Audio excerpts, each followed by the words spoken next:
Hey friends, it's Rich with my wife Kel. Hello. Great to be back here with you, doing a first reaction. It's for Simon. Simon Scree. Good morning, Simon. Or good Afternoon, afternoon. evening. Or hi. And Hi, Simon. all of you crazy ass Beast in Black fans. Holy crap, we've done a video or two of them, and actually I think They just were one. No, fun. just one. Yeah, we Yeah, did. that we was did. awesome. Yeah, we did it with our buddy Ben when he came down from Atlanta, and he was just here in Boca, and got together, did a great evening of music together, and Yep, did some Ben prog will be rock and back. some badass heavy metal from this band. And let's go, Blind and Okay. Frozen. Blind and Frozen. Yes, I read about this from the comments in the channel, so I'm glad we're doing this. Yep. I loved Beast We in do a little Black. Powerwolf right after this. We're going. Oh, I we're going. love We're going. We're going. We're going a little heavy and a little darker.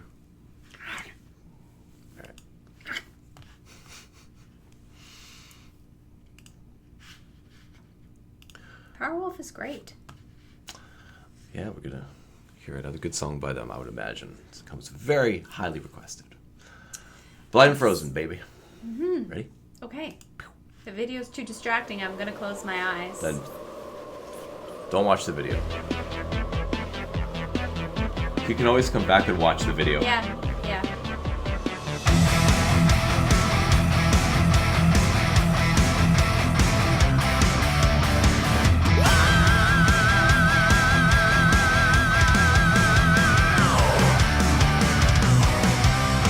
Once I touched your heart, held you in closed arms, built a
So one thing that bothers me about that, it's not a big deal.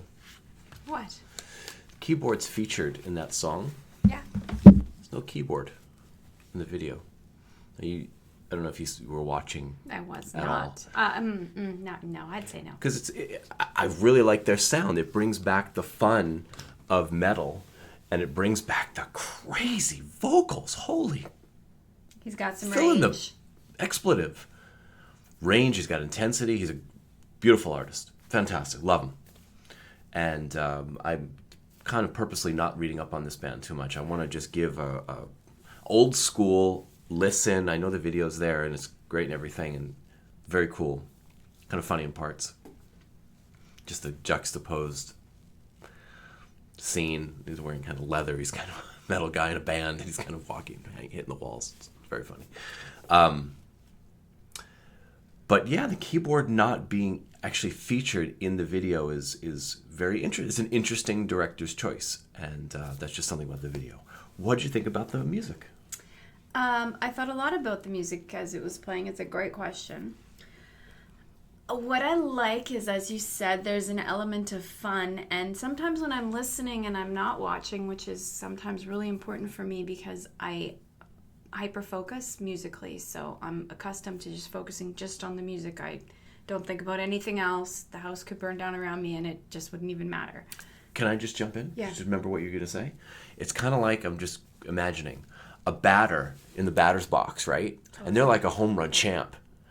And they start paying attention to like the crowd or the noise. No. You got to clear that shit out. If you've ever played sports, Yeah. you got to clear that shit out. Just hit me. Yeah, it's exactly what it is. Just hit me after 575 videos. It's like, right, Kel.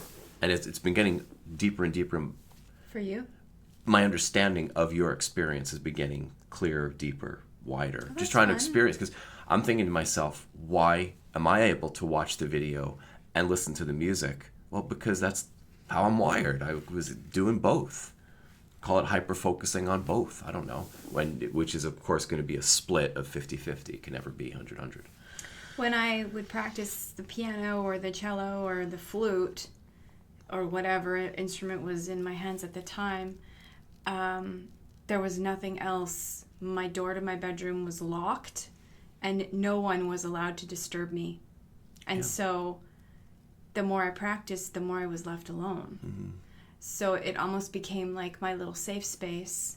So I invested a ton of time. I would get up at 4 o'clock in the morning. They put the piano in my bedroom when I was 11 because it was out in the living room so people could hear me practice. And it was so distracting with the TV and the kettle and There you go.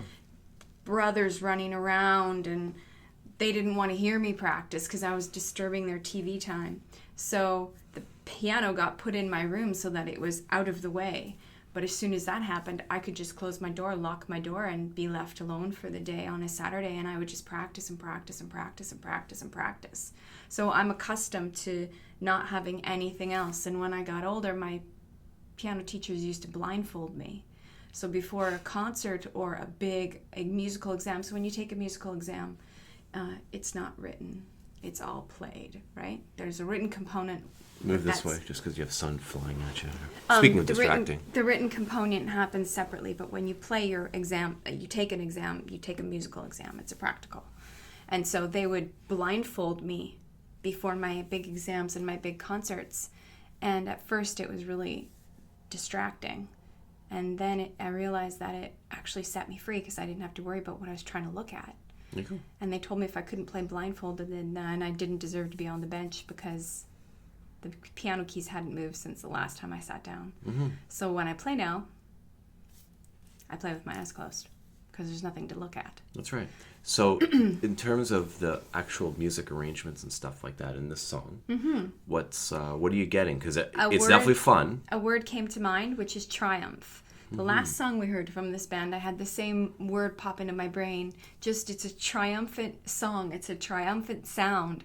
It's a fun sound. It's something that produces a really good feeling despite the lyrics are about being frozen and blind and frozen. There is still an element of goodness in it.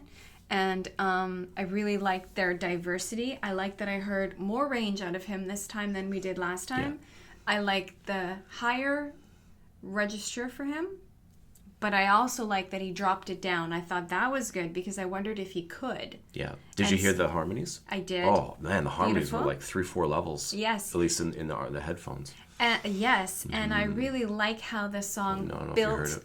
layer upon layer upon layer, because that's really, I think, shows a lot of musicality and shows a lot of forward-thinking vision. So sometimes music starts layered from the beginning and it hits you in the face.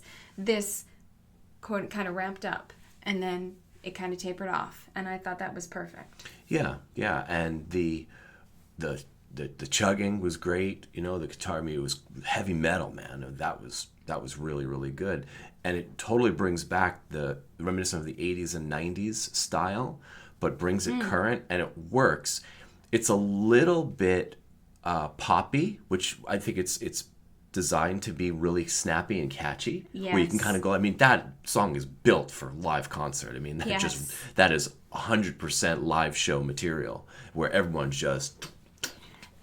And so I mean, far... it's got to be that. You got to be able to follow. Sorry, got to... No. That's it. It just needs to be in the pocket for everybody so that you can get into it and it settle in for 3 or 4 minutes and just bang your head around and mosh and everything else. And so as well, with what they're wearing, it is a consistent theme. So going to their concerts, I could see everybody dressing up, which I think is awesome. Yeah, it's a big part of that scene. Totally. Whereas some of the other bands we've seen, like 3 Days Grace, who have actually seen in concert twice, and they're amazing. But that was long ago when they first started in Victoria. Right? Yeah, I saw them when they were first beginning.